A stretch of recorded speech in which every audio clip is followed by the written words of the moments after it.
Welcome to the Strange and Interesting Podcast, a show about folklore, the paranormal, urban legends, and pretty much anything else that I happen to find strange and interesting. Now, today's topic is more along the lines of the interesting as opposed to the strange, though I'm sure my guest today might have some stories, maybe it borders on strange at times. Yes, sometimes, yes, definitely. So my guest today is my friend Tracy, and if you've listened to some of my recent episodes of the Creepypasta Theater podcast, you might recognize her voice as she has done a few recordings with me. So how are you doing this morning, Tracy? Doing great. How are you? Oh, not too bad. So why don't we start by introduce yourself if you want to just tell the listeners a little bit about yourself, and then we'll get into today's topic. Sure. My name is Tracy, and I am a game designer. My company is called Madmen and Heroes, and I make escape room style games that I mail to your house. And it's a lot of fun. It's definitely a left turn in my career path. And I have previously, I worked in construction for about 20 years, but my long ago past was in theater. And I have a degree in stage management. And I worked in theater for about 10 years as a professional stage manager. So that's kind of my background. That's cool, because I mean, I know that of course they offer degrees in theater and acting, but I didn't know there was there were specific degrees in actually stage management. So how does that work? What kind of things does a stage manager do? Well, a stage manager is the person that runs the show. You call the cues, which means you tell the lighting people and the sound people and everybody else who's working when to go ahead and do whatever it is they're supposed to do next. And so everybody's on a headset, and you just, as the show proceeds, you tell people, okay, you're going to, next cue, and you tell them to go. So generally make sure that everything is set up before the show, that everything's cleaned up after the show, and you help people in the rehearsal process learn their lines and their blocking and where they're supposed to go and that sort of thing. So that's really what a stage manager does. I imagine there's a lot that goes on behind the scenes of any sort of theater production. I've never really done any plays. Well, unless you count like the campfire skits we did when I worked at a Boy Scout camp. But I mean, most of my experience with that kind of stuff is back when I was in college. I had some friends that were in the radio, TV, film program, and I did a little bit of acting in some of their some student projects, but nothing that you're probably going to see on the big screen anytime soon, at least to my knowledge. Yeah, I mean, it's a little different with theater because, of course, things can't stop. You can't redo anything. And so everything has to keep flowing. Even if mistakes are made or accidents happen, you've got to figure out how to just keep plowing through. So it's a slightly different feel than the film work. Yeah, one of my friends from back in college actually did do a little bit of theater and plays. And she told me a story about how this was a play she did in high school, and she had forgot her lines, and one of her actors in the scene had to improvise on the spot in order to kind of get things back on track. And she felt really dumb afterwards, but she said it actually ended up turning out pretty good, and I don't think the audience noticed. Yeah, that's the thing. When, mistakes are made or something happens that's unexpected, you have to remember that nobody in the audience knows what's supposed to happen. So it doesn't look like a mistake to them if you can just recover and keep going.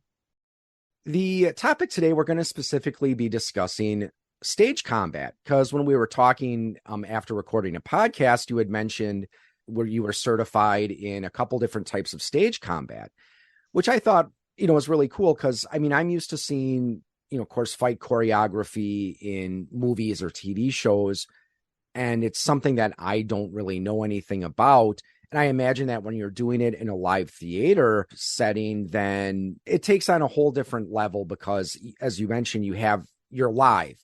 It's not like Right. If you're recording a TV show or a movie where if someone makes a mistake, you can go back and edit that out. Whereas, well, if you're doing it on live in front of people, you have to just go with the flow. Right, right. And it also is different in the way that when you're filming, of course, you can come from different angles and you can, take close-ups and do, wide shots. But when you're in a theater, you have the audience, you might have an audience in the round, or you might just have it from one side. And so everything has to be staged accordingly from that particular viewpoint. Something that I think we don't think about, because when you mentioned like you can do like the close-ups and wide shots, for some reason that brought to mind the fight scene between Palpatine and Mace Windu in Revenge of the Sith. You did have a lot of close-ups because, you're trying to convey the emotion that is going through both of the combatants during the fight.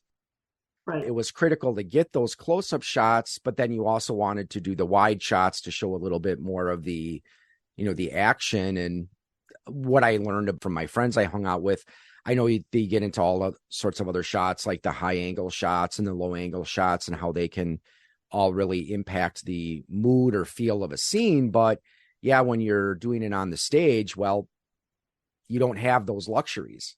Yeah, exactly. Because there are a lot of different ways. If, say, for example, you're throwing a punch, you're not actually punching the other person, but it has to look realistic as if you are. And it also has to sound realistic. And so when you're doing it in a film, they can put in sound effects. But when you're doing it on stage, it doesn't work that way. You have to actually make the sound effects yourself. So if I'm going to throw a punch, say a cross cut, so I start with my right hand and I go across. So I would be punching the person from their left to right and my right to left. But I have to make a noise at the moment that it would have been an impact. And so I have to I would hit myself on the chest and make a noise like, or I would hit myself on the thigh. And so you have to coordinate those movements. So as you're throwing the punch, you're hitting yourself at the exact moment where the other actor is, turning their head as if they had just been punched. And all of that has to be, from an audience point of view, looking like I actually punched him. So they can't see me hitting my chest or my leg. They can't see that I actually miss when I throw a punch. And the actor who's being punched has to make an appropriate vocalization, because if, say, you get hit in the face, then it turns out, if you grunt or you groan or anything, it's very muffled because of the action that's happening to your face at the time. So in a way, it's kind of like professional wrestling, where one of the tricks of the trades there is they do the same thing you mentioned, where they'll like sometimes slap their thigh or their chest. But another popular thing they'll do is, like, if they're punching someone, they'll stomp on the mat in order to make that sound to emphasize that, hey, I'm hitting somebody here. Yeah, I think professional wrestling is hard in a lot of ways because that is in the round. So it's people on, every direction. And it seems to me that they do actually take a little bit more of a beating than would, an actor in a stage choreographed fight scene. I think that a lot of that, the jumping and the falling, that's got to be really rough. Oh yeah, I've known a couple people who were involved in one of the local federations and heard stories there. And a friend of mine read one of Mick Foley's biographies, and he often mentioned that there were 3 different types of wrestling moves. There's wrestling moves that look like they hurt, but they don't. There's moves that look like they don't hurt, but they do. And then there's ones that look like they're not really that bad, but they hurt like hell. Yeah, I think, I have definitely sustained injury because there's never any, leeway to be like, getting a bruise is okay. It's not. It's really not. But when you are doing the scene, emotions get heightened, even though your partner, your opponent on stage is really your partner, and it's very much like a dance. But you are, throwing punches or slinging swords or whatever you're doing, and so emotions do get heightened, and it's easy to make just a small misstep and I remember I was in a show called Bloody Bess, and in that show, I got killed and I had to fall onto a small stairway. And I just sort of didn't get it quite right. And when you fall, you're always trained to kind of fall on the meatier parts of your body. And I was just twisted a little too much, and my shin connected with the corner of one of the steps. And oh man, that bruise. It was a big audience. They were really into it. Emotions were really high because their energy was really high. And it just was the tiniest little fraction of an inch that I was off. And I suffered with that for a while.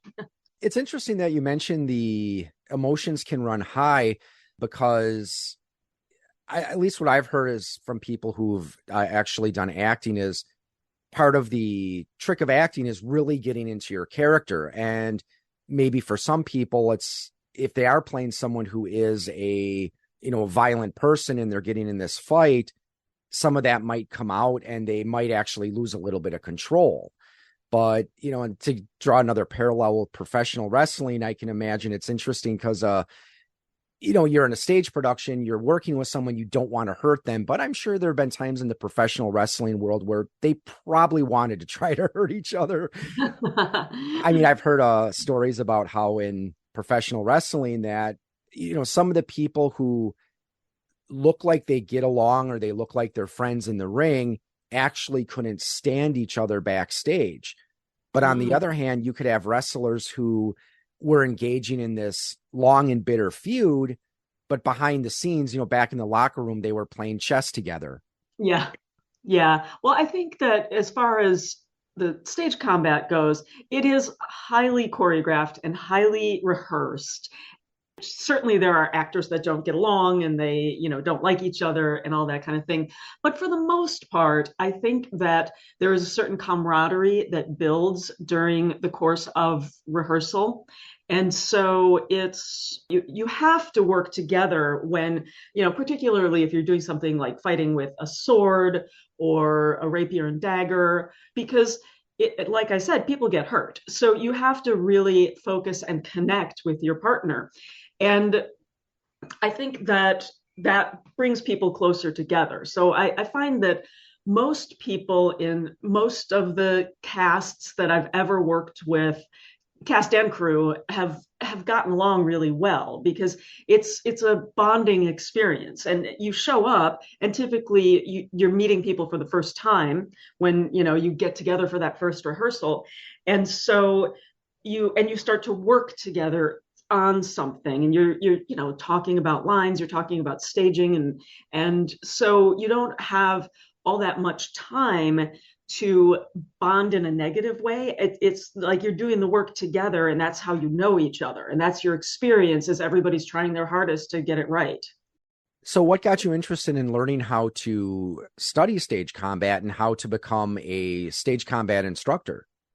Well, the first time that I ever was introduced to stage combat, I was in high school. And we had a really great theater program in the town that I grew up in. And they brought in a stage combat instructor just to do a workshop. We had a program that would happen every year. It was called Focus on the Arts. And for 3 or 4 days, all classes were canceled. And all day long, you had multiple opportunities to go to different workshops that had to do with the arts. So you might go to a pottery class, or you might go to, a drum demonstration or what have you. So I took the workshop for stage combat and thought it was really fascinating. And it had never occurred to me that it had to be choreographed as it was. And so by the time I got to college, I was majoring in theater, and the same person that had come to teach that workshop was the stage combat instructor. And so I was really excited about that. So I started taking combat, and, the rest is history, I guess. That's awesome. Yeah, my high school never did anything like that. I mean, I think back in the day, if they ever offered something where you could do stage combat, even though I wasn't in like the drama club in high school, it is something I was interested in, mostly just from my experience playing Dungeons and Dragons and other role-playing games. So it's like, hey, my character knows how to use a sword. Now, if I could go learn how to use a sword. So what types of weapons have you studied when you were training to become a stage combat instructor? The work that I've done is more in the lines of being like a lead combat on shows. And so it's really making sure that people have fights than you think. Make sure that people are properly warmed up, they are properly trained, they have rehearsed sufficiently. So it's more of a lead role than an instructor role, although I have done choreography, but it's been in actual theater, not just in a classroom setting. So the different fight styles that I've studied small sword, broadsword, rapier and dagger, hand to hand, and pike. Oh, cool. So with broadsword and small sword, I'm sure like a lot of role-playing game fans, we always have our own definitions of that. What is the technical term for the difference between like a small sword and a broadsword? Because if I'm thinking of it from Dungeons and Dragons perspective, I would usually think like long sword, short sword, but I know that technically those aren't the historically correct terms for them. What would be an example of a broadsword or a small sword? Well, a broadsword is much bigger than a small sword.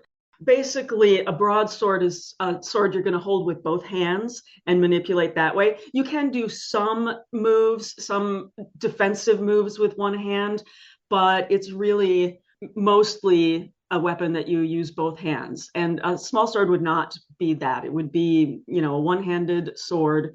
Then a rapier is what you would think of when you see people fencing.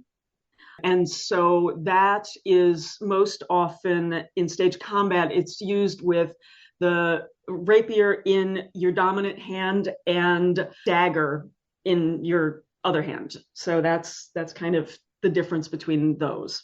Okay, that's interesting because usually when I think broadsword, I'm thinking of usually a one-handed sword. So I didn't know they would classify a broadsword as technically one that you would be using with both hands. Well, broadswords are big and they're heavy. So it's just a practical matter. So when you were studying these different types of weapons, was there a specific weapon that you enjoyed working with, or did you have a favorite weapon that you liked using? I think that I really do like rapier and dagger best because it's fun, because with the broadsword, both of your hands are doing the same thing at the same time. And with the small sword, it's there's a little bit of sort of intimacy because you do have to get close. With the rapier and dagger, you can sort of move in and out, away to and from your partner. So I think that and you're doing different things with both hands. I can be blocking a rapier with one hand and thrusting with the other hand. And I'm making all of these movements as I'm saying this, but I just think it's more varied, and so it's more interesting. And I do like hand-to-hand combat quite a bit as well. And that's a good point with like doing like a rapier and dagger scene, because when you are using two weapons, I know there's some people that say, oh, it's totally ineffective and it wouldn't really work in a real fight, but I mean, I know that there have been fencing manuals that taught techniques about using, a rapier and a dagger because, Right. It gives you and what I like about two weapon fighting is it does give you offensive and defensive options. Right. How if you could usually use the weapon in your non-dominant hand as sort of a makeshift shield, but occasionally you can kind of get in and take those little attacks of opportunity.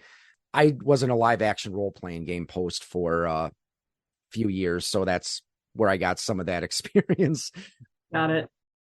You mentioned it's a little different animal with like a broadsword since you're using the weapon with both hands. Do you find that's just more limiting in what you can do with your movements and how the fight scene might be developed? Yeah, I think that there are very limited options for moving in close to each other. You know, if you cross your swords and they slide them together, then you're going to get close. But other than that, you're standing pretty far away and taking big sweeping movements. And which is one of the reasons that you hold it with both hands. There's lots of people that it would be just fine to hold it with one hand. They're strong enough, they've got enough movement, but it looks really odd to have this big sword and swinging it around with one hand. And so, because you are making really sweeping movements because the sword is so long.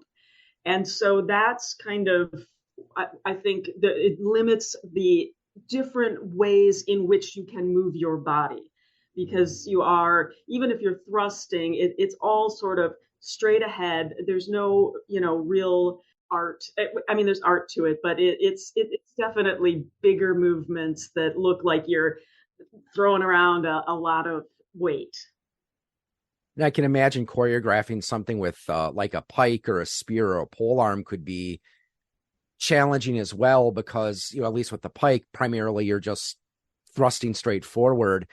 And if you're talking about pole arms like a halberd or the Japanese one, nagatana, it's like the staff that has like a short sword blade at the end of it, where those you're doing more slashing movements, which I'm sure that's something you have to keep in mind when you're doing a stage combat fight is, what's going on around you. And if you've got these larger weapons like a pole arm or a two-handed sword, you really have to be conscious, or you really have to be aware of the space around you, so you're not, hitting another actor or hitting a piece of the scenery.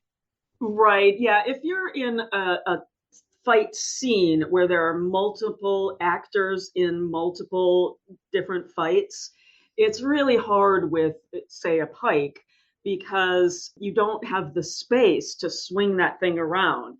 And so, in that kind of scene, as opposed to having the whole stage to just a couple of actors, you're not making big, you're not swinging the pike. You might do some stabbing motions, but a lot of it would be two-handed and crossing the pikes and hitting the pikes against each other because you just don't have the room around you. And it's, you have to be paying attention in that kind of scene.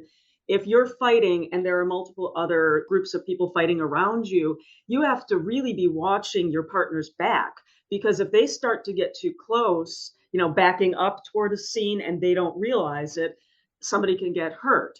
And so what happens when you're fighting with your partner, as we were saying earlier, a lot of times emotions rise and people forget. And it's called going up. You go up on a line. It means you forget what you're going to do. So if someone goes up in a fight scene, you have to continually throughout the fight be looking into your partner's eyes and making sure that you're getting a yes. So you'll do a sequence of 3 or 4 moves, pull back a little, look them in the eye, and if they're like, I don't know what I'm doing next, you communicate that with your eyes. And so say I'm fighting someone, we stop, and I see that look in their eye, like I have no idea what I'm supposed to do next. What you would do in that point, if I'm holding my sword, I would sort of, if they're supposed to slash, say, at my thigh, right? I would gently tap my thigh to say, here's where you're going next. And that is usually enough to get someone like back into the sequence that comes next, because most of stage combat is rehearsing and rehearsing and rehearsing and rehearsing. So you get it into your body memory. And so if they forget what happens now, they can do one move and it'll get them right back into the fight. So you have to be always watching everything around you, which is one of the things that makes it hard to do well.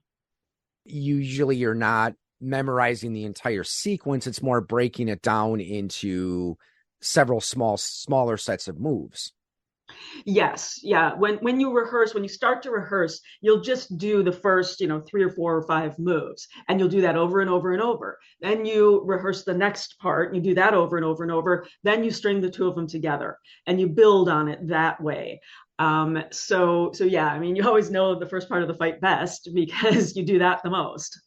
Have you ever had a situation where you just totally had to wing it, or No, that does not happen because and in that case, if my partner was unprepared or just sort of completely forgot what was going on, I would end the fight before there was any. It just you can't do that because nobody knows what's coming next in that case, so you wouldn't be able to properly block. You wouldn't, it would just be too dangerous. you mentioned you've also done choreography for unarmed combat. And you mentioned one of the things you usually would have to do, like, make it sound like you actually connected. And of course, the person that gets hit has to make it convincingly look like they were hit. What are some other things that actors need to keep in mind when they're doing unarmed combat? Well, for unarmed combat, again, it's all about the audience perspective and what it looks like. So there are certain instances in which you do connect. Typically, a slap will be one that you connect with. And in the case of a slap, what you have to remember again is you're going for the fleshier parts of the body. Because if you clip someone on either their cheekbone or their jaw, it can lead to a bruise pretty easily. And so you have to remember that. Also, when you're doing any form of, close physical combat, you want to make sure that, so in the case of a punch, say, if I'm going to punch someone, typically there'll be some movement right before the punch where I'll be like threatening by pointing at them. And in the pointing at them, what I know is that I am not close enough to connect. And that's why you make the thrusting motion or the pointing motion, or you sweep your arm in their general direction. So you're close, but you're not close enough that the furthest reach that you have with your fist won't get to them. And so, and if you are closer than that, to take a step back and then you can throw the punch. So it's about that, making sure the spacing is correct. And it's the same with, a sword jab, or if you're close enough to get to someone, you punch or, to the side of them. Or if you're going to do something like an uppercut where you can't really punch to the side of them and you have to be coming up from under, then you make sure that you are positioned such that not only will you not reach them, but the audience won't be able to tell that you can't reach them.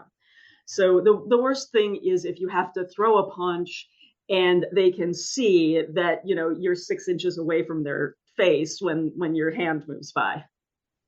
So what you mentioned while training, one of the things you always have to do is make sure everyone's stretched out, warmed up. What are some other things that you do when you're training or getting ready to choreograph a fight scene? When you're training, you do the basic movements over and over and over again. When you're studying how to fight, you're doing all of the defensive poses that you can do and a lot of different ways that you can block someone slashing at you with a sword, right? You can, if it's coming from your left side, you can do it with the sword facing up. You can do it with the sword facing down.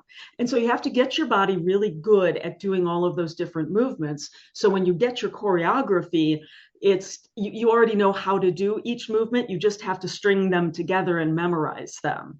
And so when you're choreographing, you have to understand what the scene is about and what the characters are like in order to know what the right movements are for those characters. And you have to know, is it serious? Is it a serious show? Is it a funny show? It's like choreographing dance. It has to make sense for the show. So if you have this character that always portrays himself as being this refined, elegant, upper class man, he's probably going to have a very different fighting style than a character who's supposed to be just a little better than a street thug. Right, right. And there are also different styles of fighting. If you're using rapier and dagger, you can use a French style of fighting, which is the body is much more upright, and there are certain rules in how you can move your sword that you would follow, as opposed to like an Italian style of fighting where you can crouch over, you can, make the targets on your body smaller, you can flail your sword around, and so there are, it's not only character style, but it is also where and when would those characters be fighting, and how would they have learned how to fight. So you mentioned before that you did act in one fight scene in a play where you had a little unfortunate accident where you stumbled and hit the stair the wrong way. Have you done any acting in any other fight scenes? Yeah, I've done a lot of individual fights. That was a large fight. That show that I mentioned, Bloody Bess, is really a fight show. It was written to have fighting, and the storyline and all the dialogue is really just sort of there to serve up the fights. So that was a big scene with lots of people fighting on a pirate ship. But yeah, there's lots of shows that have a slap or, sort of a tussle. And so I've done much more fighting that way than in big fight scenes. Although a fight show is a lot of fun if you're at all into stage combat. It just goes on, and it keeps being more and more fun. Yeah, I imagine doing a play about pirates where, there's a lot of sword fighting and, maybe some fisticuffs. What does sound like actually would be a pretty good time. Yeah, and it's fun too, because those are really fun costumes, and it's rollicking and swashbuckling. A lot of times fight stuff can be emotional in a dark way. If it is something like a rape scene, or there are a lot of different ways in which fighting is, needed to be delivered. And so there's a very different feel for something that is more serious. And a lot of times it can be shocking, because if you're not expecting someone to get, knifed in the stomach or what have you. And so that's kinds of things can be hard to do, because it's going to be upsetting, and you have to, sort of maintain how the character would feel without really, getting too caught up in it. Because again, you have to be paying attention. If I'm going to, knife someone, and I have to know exactly the right point to be going straight in with the knife, and I have to know the right point to be able to turn my hand so it's my fist that gets to their stomach and not, the knife. And so you have to be aware of what you're doing and be in control of yourself. And the other thing that you have to do is you have to get in to be in pretty good shape, because what happens, you do this big physical thing, you're swinging a sword around, it goes on for 5 minutes, you're jumping upstairs and over a couch or whatever, and then as soon as it's over, you have to start talking again, so you can't really be out of breath. So that's the other part of training that you really need to do, is you've got to be in fairly decent shape no matter what your body type is, because you have to say stuff. And if you die in a scene, you have to look dead. And so if you're laying there for another 10 minutes on stage dead, you can't be like, gasping and visibly moving, because you're dead. So yeah, I suppose if you had a dead actor lying there, as you said, like that would probably take away the illusion quite a bit. Yeah, it breaks the fourth wall. So but yeah, you definitely make a very good point. Because when I used to study martial arts, it's like, you get in the sparring sessions, and they can be physically demanding. especially when you're fighting someone that's in much, much better physical condition than you are. Right, right. So what are some of the fights that you've choreographed? Well, I was the fight captain on a show that ran for about a year called Sylvia's Real Good Advice. And so I worked on that with the director. And that was smaller, like more slaps and stuff like that. But that was a very lighthearted kind of show. So that one was pretty easy. And it was very dance-like. And I think all of stage combat is dance-like, but it was very sort of refined and easy to tell that there was no real, combat happening. There's no real. So that I think was probably my favorite. I'm trying to think of other shows that I've worked where. Now I'm going up on my lines. Now, with the people who actually teach stage combat, would you say that some of them are more just into like making movements that look good, or are there any that are actually legitimately skilled sword fighters or hand-to-hand combatants? Well, I think that fighting for real is a very different skill set than fighting for stage. So I mean, it's certainly possible that the instructors are, but it's not something that would really be a necessary skill to have, because you're almost doing the opposite of you're not trying to punch someone and connect and take them out. You're trying to not punch someone. And so it's just different in terms of how you train your body. So it wouldn't matter if they were, great at fencing. It might help them develop the skills a lot more quickly, but I don't think that it really is necessary at all. So some of the fight instructors you've had, if you gave them an actual rapier and put them in a life or death battle, some of them might not necessarily do as well there. Absolutely. Yeah. It's just you don't train for improvisation.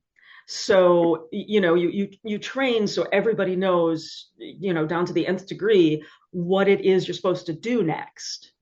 I've heard that there have been situations where some actors, who were doing movies that had a lot of armed combat in it, actually did get legitimately good, like Viggo Mortensen, who played Aragorn in Lord of the Rings. He's actually supposed to be a really good sword fighter. And one of the little behind the scenes I remember from the Fellowship of the Ring movie, during the climactic battle at the end, there's that scene where the orc throws a dagger at him, and Viggo actually swats it away with the sword, and that was totally unscripted. The knife was actually supposed to like go more to his left, but because of the makeup, the actor's visibility was off. So if he didn't react with enough speed, he probably would have been hurt. Also, the guys who played Wesley and Inigo Montoya in Princess Bride, Carrie Hughes, I think is the guy who did Wesley, and I don't remember the full name of the guy who played Inigo. I know his first name's Mandy. Mandy Patinkin. Yeah, both of them actually got really good as well. And I guess they're sword fighting schools that still show their duel as a way to train people.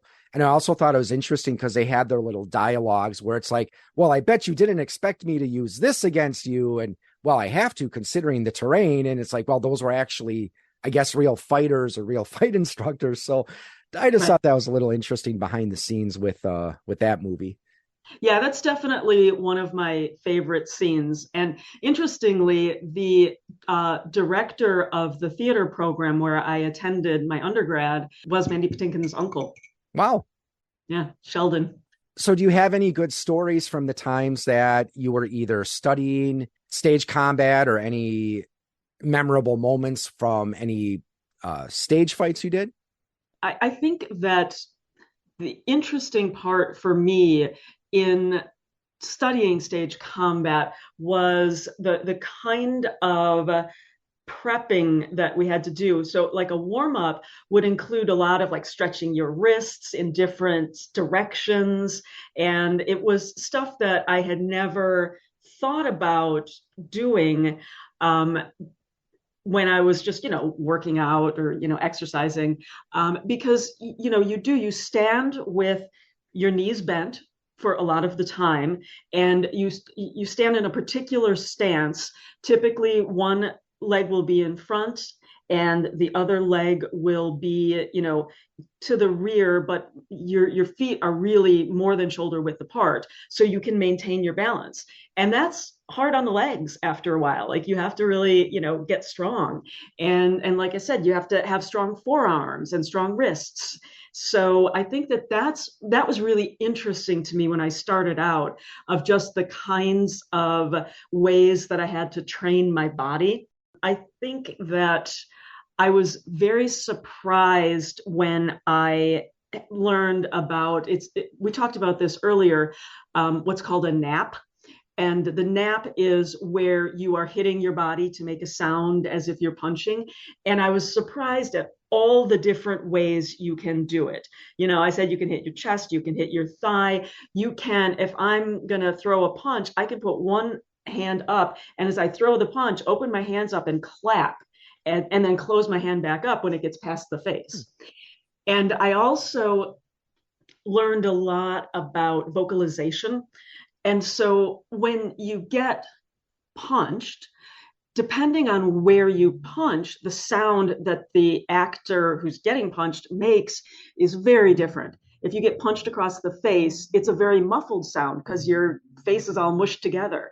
If you get punched in the stomach, it's a sound where you're exhaling, so you're grunting, but you're also like, oh.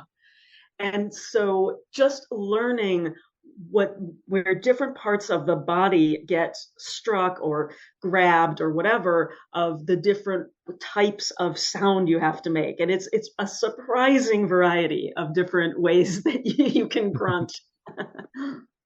Well, I think those are all the questions I have for now. So I'd certainly like to thank you for joining me, Tracy. And if people want to learn more about your game company, or if they want to find you on social media, where are some places they can go?